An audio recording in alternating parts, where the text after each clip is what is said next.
tayo magsiupunan. Napaganda po ng song, galing no? He can do everything sa ating mga buhay. Okay, may isa po katanungan para sa ating lahat. Sino po ang mga pinagpala dito? Sumigaw ng hallelujah!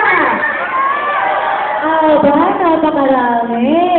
At ito, siyempre, ang gusto ng ating Diyos, ipagsigawan ang hallelujah niyan.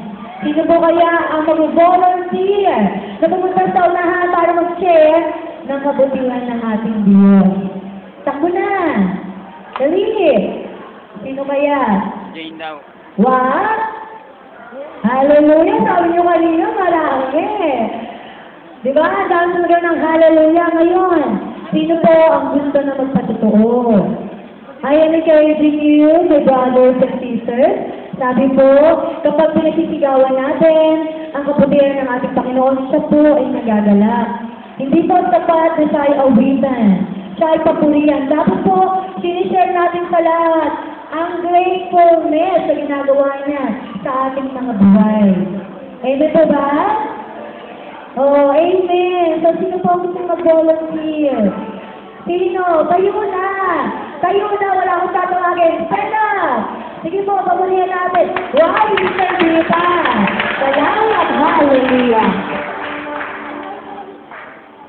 Salamat sa Panginoon dahil karato na ito. Akala ko nga hindi ako makapagsama dahil tuwing gabi kasi lagi ako nilalakad.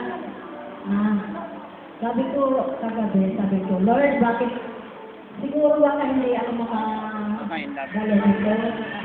Ang in love. Kaya kanina yung mga nagpipre ako, sabi ko, Lord, pagalingin mo naman ako dahil alam ko na hindi naman ito kagagawa na din ito. Kaya kanina, magalang katawan ko, nakapaligo ako, kaso walang mainit na ko. Kaya, nagpupuri ako, nagpapasalamat sa Panginoon dahil pinagaling na ako. Gusto talaga humiling sa kanya ng pagkagalingan. Hindi ka talaga bababayaan. Dahil sa mga pagpupuno niya sa akin.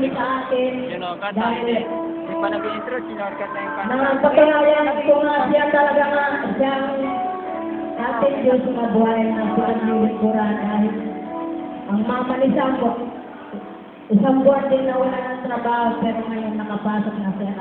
Nagpupura ako, nagpapasalamat sa Panginoon dahil sa kabutihan. Yan lang po. Hallelujah! Tuloy nga po, no, mga kapatid, na walang imposible sa ating Diyos. Sabi ko kanina, just believe in Him, just have faith, at gagawin niya lahat ng pabor para sa atin. Naalala ko lang po ang Bible verse mula sa Awit, verse 23, 1-4. No? God is our greatest provider. Pinaprovide niya ang ating mga pangangailangan. He gives us comfort. Nire-restore niya ang ating strength at ginagayin na tayo. Katulad po na ginawa niya sa buhay ni Sister Vita, na walang sawa po na nanampalataya sa ating Panginoon, kaya patuloy pa rin siya na binibless. Ano man po ang mga trials na dumarating sa kanyang buhay. Hallelujah!